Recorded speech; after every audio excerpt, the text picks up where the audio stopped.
عن أبي هريرة رضي الله تعالى عنه قال قال رسول الله صلى الله عليه وسلم والذي نفسي بيده لو لم تذنبوا لذهب الله بكم ولجاء بقوم يذنبون فيستغفرون الله দুনিয়ার মধ্যে যদি এমন কোন জাতি থাকতো, এমন কোন বংশ থাকতো, এমন কোন ব্যক্তি থাকতো যে ব্যক্তি গুনাহ করে না, তাহলে আল্লাহ তাআলা ওই জাতিটাকে ধ্বংস করে দিতেন। যদি গুনাহ না করত আল্লাহ তাআলা ওই জাতিটাকে ধ্বংস করে দিতেন।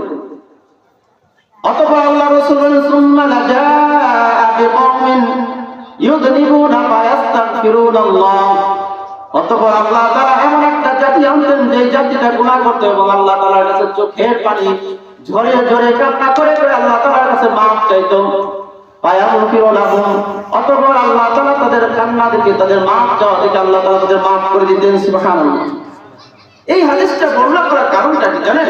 আল্লাহ তাআলা কুরআনুল কারীমের সূরাতুল বাকারার মধ্যে বলেন, ইন্নাল্লাহা ইউহিব্বুত তাওয়াবিনা ওয়া ইউহিব্বুল মুতাতাহহিরিন।